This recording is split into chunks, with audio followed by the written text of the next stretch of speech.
I am Ferdinand Marcos, and I am the President of the Republic of the Philippines.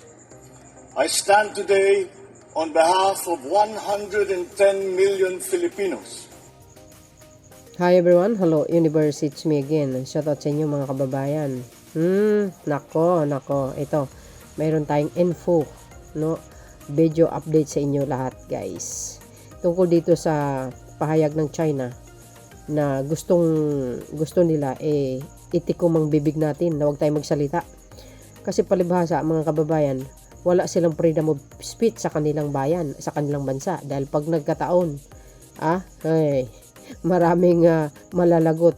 Ang iba nga, sabi ni Senator Tulfo, nawawala. Ang iba kinukulong pag nagsalita ka. Dito tayo, free tayo dito na nagsasalita tayo kung anong nasa saloobin natin, di ba?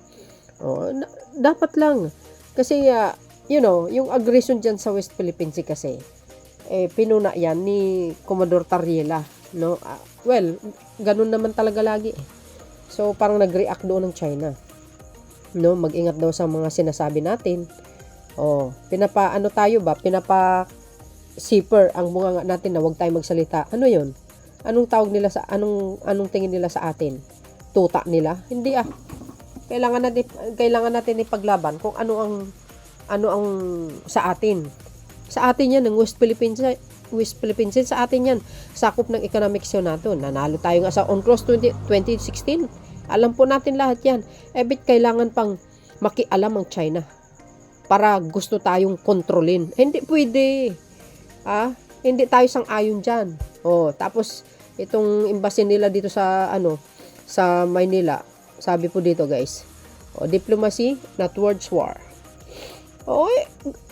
Mayroon tayong demokrasya dito, guys. Hindi tayo communist country, hindi tulad ng China.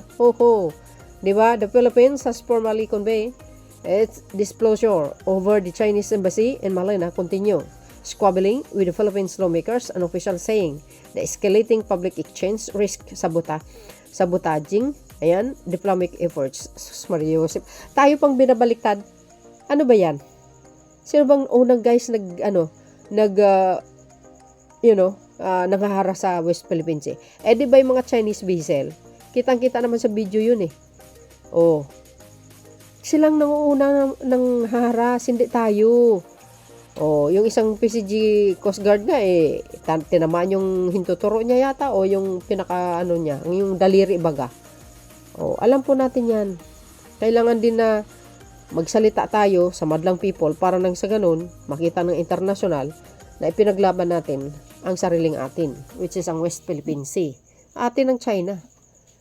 Alam nyo, mga kababayan, dito sa Chinese Embassy sa Maynila, sa Pilipinas, kung hindi nila gusto, di lumayas nila. Tulad din sinabi ni Senator Tulfo. Di ba? Hindi naman pwede ganun. Parang na lang tayo, ititikom na lang ang bibig natin. Hindi tayo magsasalita. Ang dating kontrolado tayo nila. Mga siraulo talaga mula nung umupo si Digong, ito na nangyari.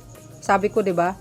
Hindi naman siguro sila mga haras kung wala silang pinapananindigan dyan or mayroong mga nangyayaring usapan. Sabi nga ni Pangulong Marcos Jr., ano ba talaga ang secret agreement ng China at ang Duterte administration nung panahon na yun? Di ba? Sabi pa nga ni dating Associate Chief Justice Carpio, isinuko ni Digong ang ayungin sa China. Hindi kaya yun ang dahilan? Di ba?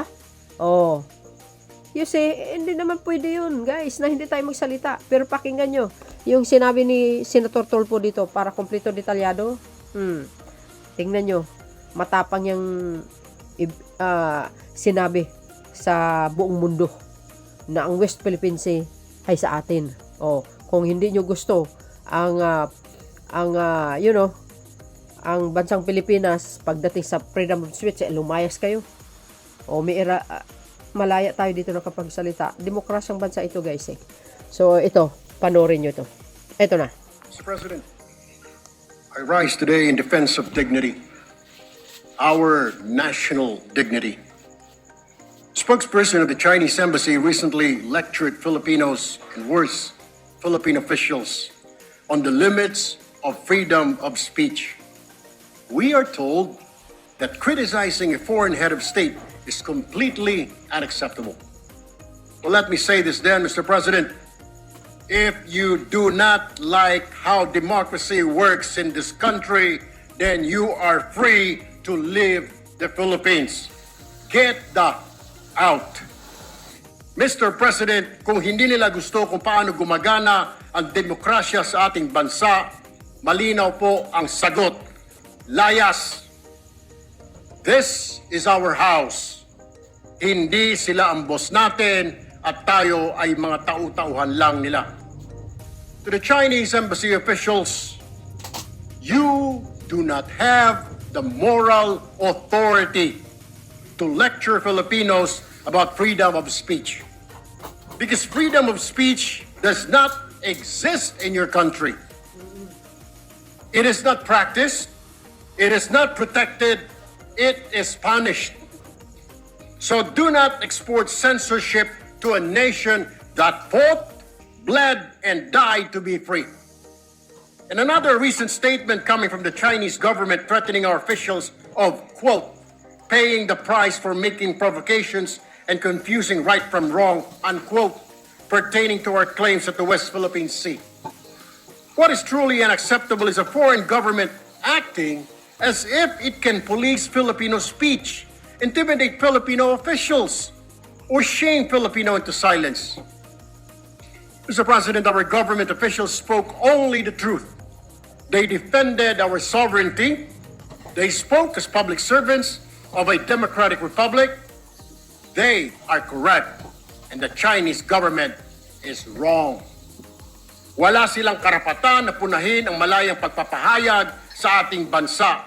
Dahil sa kanilang bansa, walang tunay na freedom of speech. Mga kritiko ikinukulong at misteryosong namamatay pa. Ang mga mamahayag, pinapatahimik, opinyon, kinokontrol tulad po nangyayari doon sa Hong Kong kung ilang kritiko nila ay kinulong na. Let us be very clear, Mr. President. The West Philippines Sea is ours. Our officials have the right and the duty to speak about aggression against our nation. And Filipinos, Mr. President, will not whisper in their own house just to avoid offending a foreign power, particularly China. No, no, no, Mr. President. We do not take lessons on democracy from a government that jails critics. We do not take lectures on free speech from a system that suppresses it. Our house, our terms, Mr. President. Respect is not demanded. It is earned and it is mutual. If you want respect from Filipinos, then respect our Constitution. Respect our officials, respect our freedom of speech, and respect the simple truth that this is not your country. Mr. President, the Filipino people are not afraid. We are not silent, and we will not be bullied, politely or otherwise. Thank you, Mr. President. Maraming salamat. Oh, napakinggan nyo yung sinabi ni Senator Erwin Tulfo? Sabi sa inyo guys dapat lang talaga, no? Hindi pwede yung tahimik-tahimik lang tayo. Dapat talaga, sinasabi natin sa harapan ng publiko. Dahil ito, siyempre, international yan. Nakikita nila. Napapanood nila po yan. Kaya, sariling atin yan. Sakop ng economic zone natin. Kailangan ipaglaban po natin. Parang ano tayo parang ang dating, no? Ang China ginagawa tayong yung ang tingin lang sa atin maliit baga. Napaka-cheap natin sa kanila. Bakit? Dahil marami silang mga armas, malaking bansa sila. Remember ang story ng David at si Goliath, guys. Oh, 'di ba? Kaya niyang puwingin ang pinakamalaking giant. Kaya hindi pwedeng i-underestimate ang mga Pilipino. Tayo, hindi naman tayo nakipag-away. Sa atin lang naman, karapatan natin magsalita na ipagtanggol yung soberenya natin. Hindi pwedeng ganun Lalo't ngayon, nalaman nila, may natural gas dyan na diskubre. Marami pa. Ay, sos, guys. Umpisa na yung mga ganyang style nila. Naalala ko tuloy yung style ni Digong.